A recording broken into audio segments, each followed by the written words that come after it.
Well, welcome to Christian Answers. This is Pastor Jeff Short, your Bible teacher and cultural analyst. And today we're going to be doing a somewhat of a little movie review of a recent movie that has caused a lot of controversy. Not a review so much as just a commentary on the movie. And it's from the movie Citizen Vigilante. And this has gained a lot of viewership since Elon Musk tweeted it out on his X account and actually posted the whole movie and said, this is thought-provoking, people need to watch it, and so on and so forth. What the movie is about is a vigilante, an American citizen in Europe, in some country. We're not exactly told which country, but we're told it's a modern Western nation that has a immigration problem. And if you were to keep up on the news in Europe, you would see that there is a sort of a population uprising. There's a boiling over point that is occurring in a lot of these nations as unchecked immigration is basically taking over their country. You look at countries like the UK, and there is a feeling with a lot of the citizens of the United Kingdom that their country is being taken from them by foreigners who come in and set up their own enclaves and speak their own languages. And in some instances, attempt to, for example, in the Muslim population, trying to implement Sharia law right there in the midst of a Western nation with its own laws and rules and court systems and justice and everything. So you're having many, many millions of people feeling like they're being shoved out of their own country. And there's also the feeling that because of the political situation in a lot of these countries, it's woke. There's DEI, there's intersectionality, there's all of this radical left's agenda, which basically lets foreign immigration come into a country. They let these foreigners and immigrants actually commit crimes, and then they're given a slap on the wrist or not even punished at all through the legal system in an effort to show that progressive nations are lenient and tolerant of foreigners who come in, and they want the foreigners to come in so bad they're even willing to suspend prison sentences or criminal punishments in whatever the case may be. Recently, there was a murder that took place by an immigrant on a citizen in the UK, I believe it was, or some other nation close to the United Kingdom. And the police basically discounted the testimony on the spot of the citizen and basically believed totally the foreigner's take on the situation. And the citizen actually died. And now the immigrant is facing murder charges and was convicted. So people are rightfully upset about the situation, the unchecked immigration, the corruption in the justice system that allows criminals to go free just because they happen to be minority or an immigrant, so on and so forth. The politicians are extremely leftist, woke, and a lot of the population is understandably upset. Well, here along comes this movie called Citizen Vigilante. And this Citizen Vigilante begins to try to correct the problem. So he identifies the problem of unchecked immigration and the corruption in the courts and the political systems, allowing minorities and immigrants to basically run the whole city and the country and do whatever they want without any kind of repercussions. Total lenience on crime in the populations of immigrants. And so he decides to take matters into his own hands. Now, here's the problem, and this is, from a Christian perspective, the criticism of the citizen vigilante who tries to correct a problem. He sees a problem. He sees that the immigration policy of the country needs to be changed. He sees the court system and the justice system needs to be changed. He sees the problem. That's what the movie does. It identifies the problem. What the problem with the problem is that citizen vigilante takes it into his own hands. He takes the law into his own hands. He violates the law and violates human rights and violates due process and does all kinds of things that are totally illegal in an effort to balance justice. Now, the problem with that to a Christian is obvious, and that is that Romans 13 in the New Testament says that governments are established by God to punish the evildoer and reward the good citizen, among the basic components of what a government is for, the purpose of a government. And so we see that it is the government's role to administer justice, and it is not the individual citizen's role to go about administering justice. Now, the state, according to the New Testament, Romans 13, is an agent of God to bring about justice, is an agent of God to bring about punishment to evildoers. And so the state can wield the sword. The state can execute criminals. The state can imprison criminals. The state can punish criminals, and that is the role of the state. But citizens, individuals, cannot be allowed to go around administering their own type of justice. And that's what the problem with the citizen vigilante. He is taking the law into his own hands. He's judge, jury, and executioner, and he is committing crimes in an effort to balance this injustice. That is very clear. No one, at least no sane person, can argue that there is no problem in this regard in Europe right now. And Europeans are starting to rise up and saying, look, we are not going to tolerate the takeover of our entire country by foreign immigrants, legal or illegal. We are not going to just sit by as our country is taken from us. We want tougher immigration laws. We want tougher criminal justice punishments for criminals.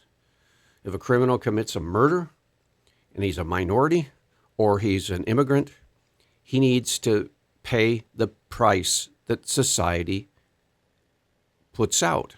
And he can't get off the hook, can't get a slap on the wrist just because he is minority or because he's intersectional or because he is DEI or because of some artificial man-made category. He has to pay the price for his crime. Let the punishment fit the crime. So you can't have an enclave, say in London, that's majority Muslim, setting up their own Sharia law, administering their own kind of justice, and the UK justice system just allows that to happen, or the police don't go into these areas. There are certain countries in Europe, for example, I think this is in Scandinavia, Northern Europe, where there are no-go zones, where the police just do not patrol in these areas of foreign immigrants. They let the immigrant justice system just carry out justice on its own.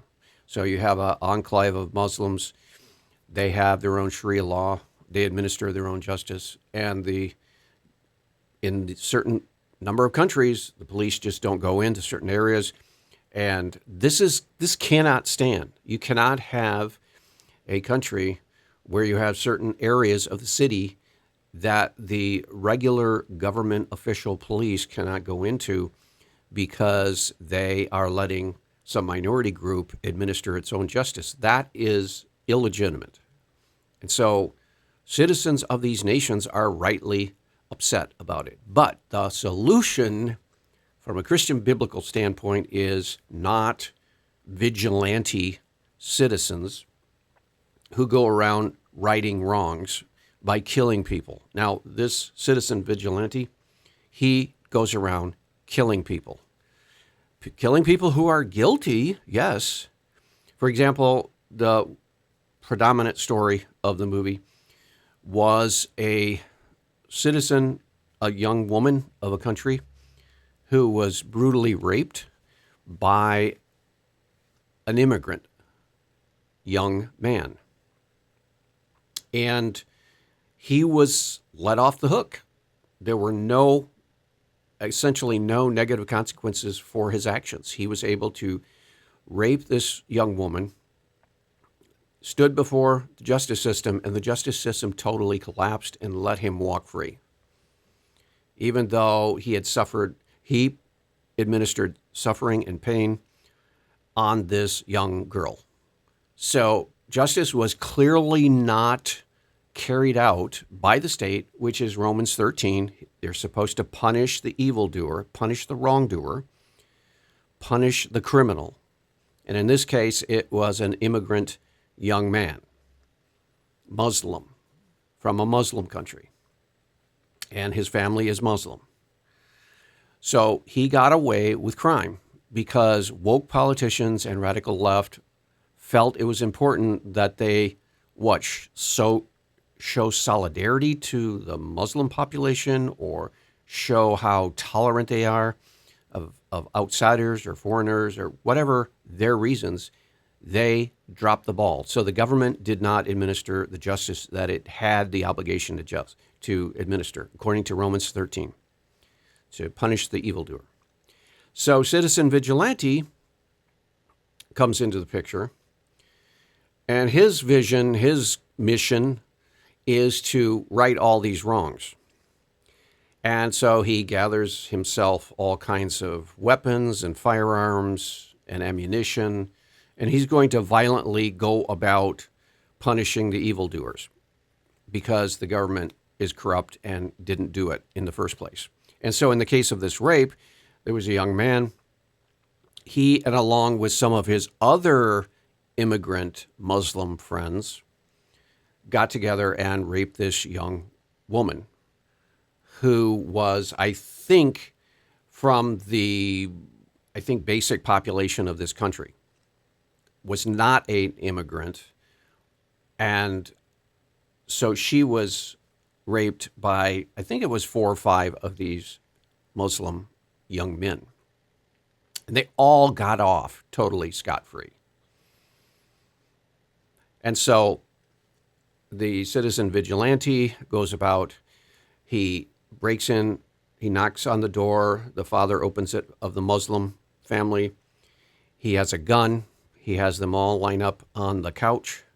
There's the father, there's the mother, there's the daughter, and then there's the boy who participated in the rape of the young woman. And so this vigilante citizen says to the young boy, you call all your friends and tell them to come over here. It's very serious. And so he threatens him. He says, if you don't, I'm going to start killing your family members. And so the young boy gets on the phone. He says to all these, his Muslim friends, get over here.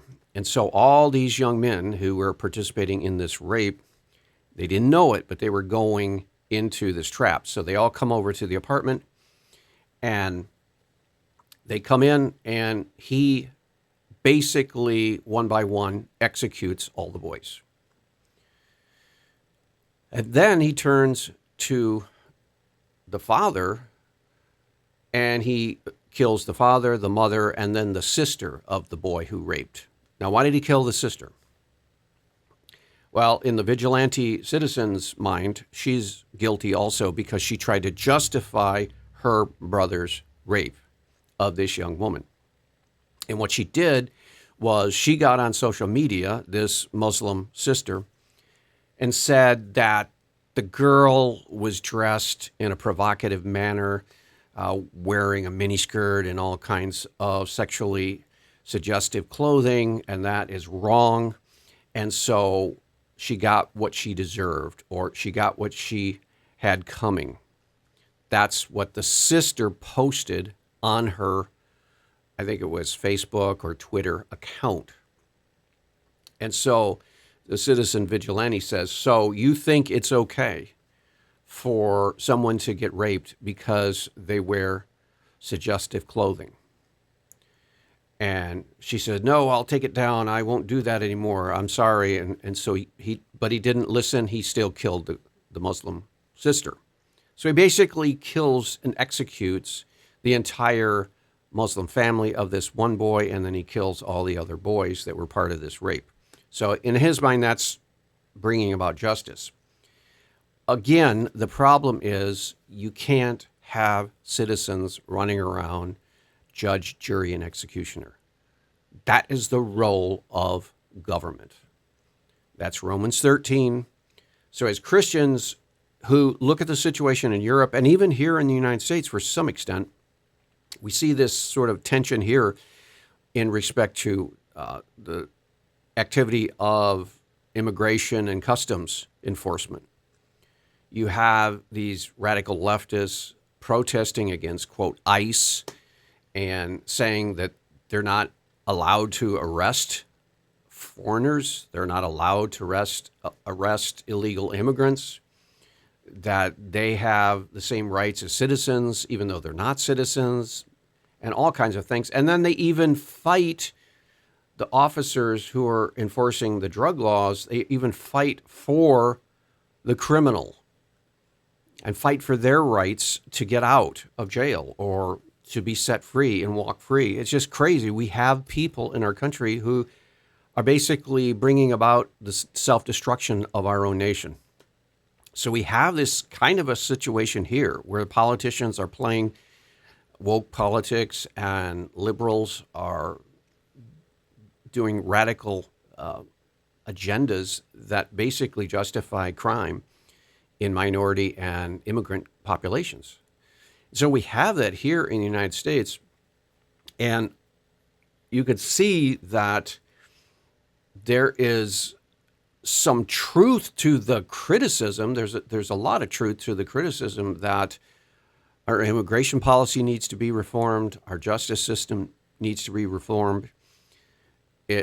Justice should be blind. It shouldn't take into consideration, oh, this is the immigrant population, or this is the minority, or all of this. We have to be more lenient to them. And no, that should not come into play. If a person does the crime, they should do the time. They should get the punishment they deserve.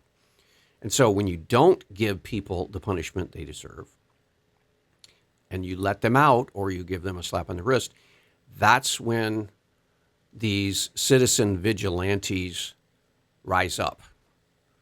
And they may even get the approval of the general population. We saw this in certain movies, for example, Death Wish, first with Charles Bronson, and then with Bruce Willis, where his wife is murdered, and the police don't seem to be doing anything about catching the bad guy.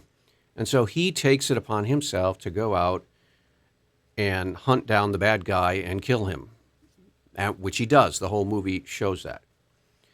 And in the process, he's going into these rough sections of Chicago, and he's shooting and killing these bad guys. One of the guys that he takes out is a notorious drug dealer that's killing people through the chemistry of drugs, and Bruce Willis goes into his territory and shoots a guy dead on the street.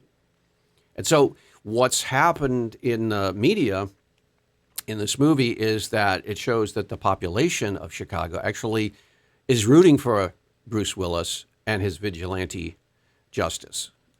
And you get the same thing happening when people see this movie. They're saying, yeah, I don't like what he's doing, but I'm for this vigilante citizen because he's doing justice when the government's not doing justice. The problem is that it's not justice when a citizen takes it upon himself to be judge, jury, executioner. Again, there is due process, and whether we like the justice system or not, whether it's corrupt or not, we have to work within that system.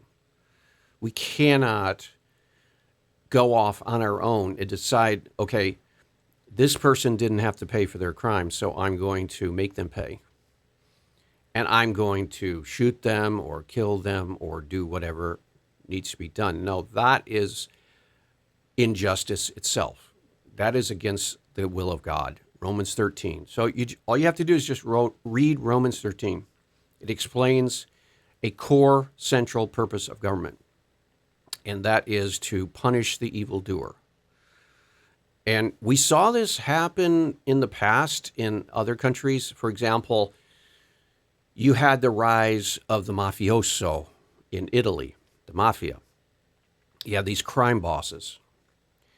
And they were not just criminals who were stealing items and extracting extortion and making their living through illegal means. That was a big part of what they were all about. But they were also about bringing about justice where some citizen, just a normal citizen, feels like they did not get justice. So you could see this whole situation happen in Italy. For example, if someone has something stolen from their apartment or someone has their business destroyed, so they come to the mafia don. In the case of the Godfather movie, it was Don Corleone, and they ask him a favor if they could have this mafia boss, administer justice because it wasn't being done through the government. And so he would send his soldiers over to administer justice, whether that's breaking the person's leg who did something wrong or actually killing them and taking them out. So we see that sort of in the mafia to some extent, although, again, that's not the vigilante citizen here in this movie, most recent movie. He's not in it for the money. He's not in it. He's not a petty criminal. He doesn't do things just for profit. He is ideologically driven and politically driven with the conviction that the government cannot be trusted to administer justice. So he's going to take it upon himself to administer justice. And again, that's wrong. That's not biblical. But now, in the scene where he did kill this Muslim immigrant family, and then he killed the immigrant boys who were part of that rape, and bringing about justice in that vigilante way, he asked that young woman, the sister, why she posted a justification for her brothers raping the girl. And the young woman, the Muslim, said that the young woman asked for it because she was wearing sexually suggestive clothing and miniskirt and all of that. And as justification for the rape that her brother committed, along with these other guys. And obviously, as Christians, we have a criticism of women wearing suggestive clothing. Yes, the Bible teaches, it says to women to be modest. It teaches very explicitly in the Bible that women are not to dress in such a way as to be sexually suggestive. That's a clear Christian value. So Christians share that value of being modest with Muslims. And we also share the criticism of women who go out in really short dresses and try to dress as provocatively sexual as possible to attract men. We criticize that too, just as the Muslims do.